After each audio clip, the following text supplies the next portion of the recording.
অন্তর্বর্তীকালীন সরকারের উপদেষ্টারা একযোগে বিএনপির বিরুদ্ধে নানান ইঙ্গিত দিয়ে বুঝিয়ে দিচ্ছে যে বিএনপি সন্ত্রাসী করছে, চাঁদাবাজি করছে, তারা আওয়ামী লীগের মতো আচরণ করছে।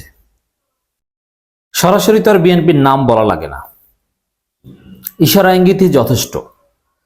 তো বিএনপির যদি শুভবুদ্ধির উদয় হয় তাহলে তাদের সংশোধন হওয়া উচিত যে জনগণ তাদেরকে ট্রল করছে, টেম্পো স্ট্যান্ডের দখলদার, নানান কিছু, তাদের চাঁদাবাজি এখন ওপেন সিক্রেট, তাদের ডাকাতি এখন ওপেন সিক্রেট। এই যে ডাকাতি হচ্ছে বিভিন্ন জায়গায়, এগুলো কারা করছে জানেন? এগুলো বিএনপির লোকজন, আওয়ামী লীগের লোকজন আবার সাহস পাচ্ছে না। আর পেশাদার ডাকাত যারা, তারাও কোনো না কোনো দলের ছত্রছায়াই করে থাকে, তাদের লিডার কোনো না কোনো দলের। তো এটা রুট খুঁজলে আপনি বিএনপি পাবেন। তো দর্শক, বিএনপির এই কর্মকাণ্ডে জনগণ বিব্রত, জনগণ অতিষ্ঠ এবং সরকার প্রচন্ড রকমের ক্ষিপ্ত। কিন্তু বিএনপি সবচেয়ে বড় দল, নাম ধরে বিএনপির বিরুদ্ধে তেমন কিছু বলতে পারছেন না। কিন্তু উপদেষ্টারা বলছেন, যেমন উপদেষ্টা নাহিদ বলেছেন এর আগে, আগে একদল দুর্নীতি করতে, এখন আরেক দল করে। আগে দখলদার ছিল একদল, এখন আরেক দল। দখলের পরিবর্তন হয়নি, দখলদারের পরিবর্তন হয়েছে। সেম কথা বলছে।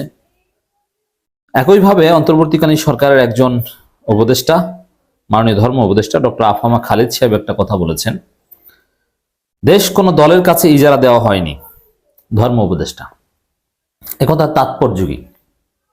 কোন একটা দল, দ্যাট মিনস বিএনপি, মনে করেছে দেশটা তাদের, তারা দেশটাকে ইজারা নিয়েছে। অ্যাজ ইফ হাট বাজার, সবজি বাজার, কাঁচা বাজার, গরুর বাজার, ছাগলের বাজার, টেম্পো স্ট্যান্ড যেরকম তারা ইজারা নিয়ে, পাবলিক টয়লেট ইজারা নিয়ে সেখান থেকে খায়, ঠিক তদ্রুপ তারা মনে করেছে দেশটাকেই তারা ইজারা নিয়েছে, যে সরকার মনে হয় তাদের কাছে ইজারা দিয়েছে, থানা চালায় বিএনপি। এইটার সমাধান যতক্ষণ পর্যন্ত না করতে পারবে এই সরকার সফল হবে না। থানা চালায় বিএনপি। আপনি চিন্তা করেছেন, বিএনপির কথার বাইরে থানা উঠতেও পারে না, বসতেও পারে না। বিএনপির ধমকে ওসি চুপসে যায়, বিএনপির ধমকে ওসি উঠে আর বসে। প্রায় সবগুলো থানার, হয়তো বা ডিএমপিতে একটু আলাদা হতে পারে, এছাড়া সবগুলো থানায় একই অবস্থা। বিএনপির লোকজন প্রকাশ্যে চাঁদাবাজি করছে, তার বিরুদ্ধে কোনো অভিযোগ থানা নেয় না, ঘোষণা একেবারে যে না, বিএনপির লোকজনের বিরুদ্ধে অভিযোগ নেওয়া হয় না, একেবারে ওপেন ঘোষণা দিয়ে করছে। এর মানে থানাগুলো বিএনপি ইজারা নিয়েছে। আজিব টেম্পো স্ট্যান্ড তো নিয়েছে, বাস স্ট্যান্ড নিয়েছে। টেম্পো স্ট্যান্ড নিয়েছে ছাত্রদল, বাস স্ট্যান্ড এগুলো যুবদল, বিএনপি এরা নিয়েছে। গরুর হাট, এই যে সামনে কোরবানি আসছে, কোরবানির আগে তো নির্বাচন হচ্ছে না, তখন দেখবেন যে কি পরিমাণ গরু টরু চুরি করে, কোরবানির গরু ছিনতাই করে নিয়ে যায়, কোরবানির ছাগল ছিনতাই করে নিয়ে যায় বিএনপি। মানে তারা লুটে পুটে খাচ্ছে, ইজারাদারদের চাইতেও ভয়ঙ্কর, এরকম একটা ভাব। তো এটাকেই ধর্ম উপদেষ্টা ইঙ্গিত করেছেন।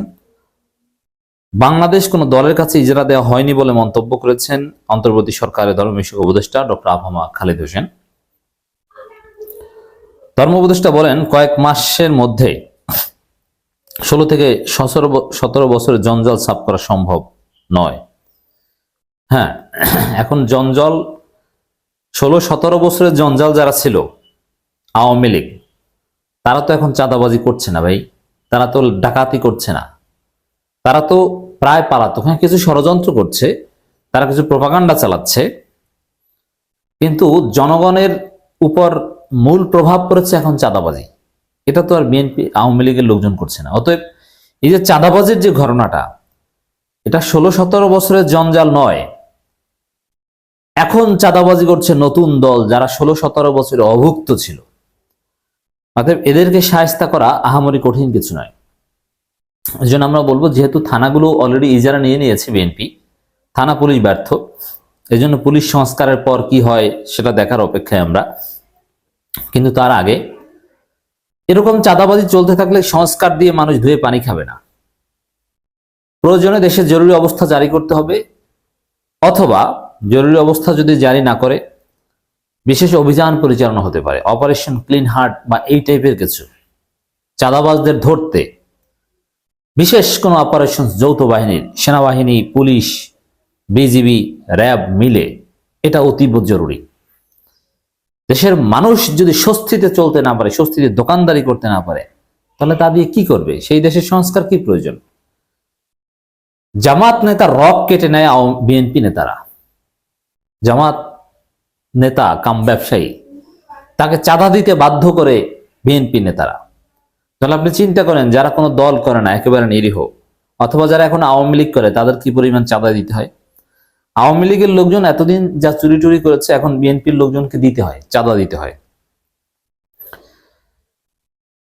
অতএব আমরা যেটা বলতে চাই যে 16-17 বছর জঞ্জাল আর বিএনপির চাঁদাবাজি, এটা এক নয়। এটা নিমিশেই দূর করতে হবে, বিশেষ অপারেশন চালিয়ে।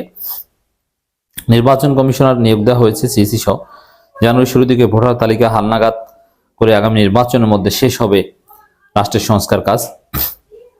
আগামী মার্চের মধ্যে সবাই আরো নানান বিষয়ে কথাবার্তা বলে। যাই হোক, মূল কথা এটাই দর্শক, সরকারের উপদেষ্টারা একযোগে বিএনপির বিরুদ্ধে গুরুত্বপূর্ণ ইঙ্গিত দিচ্ছে যে আপনারা দেশটাকে ধ্বংস করছেন।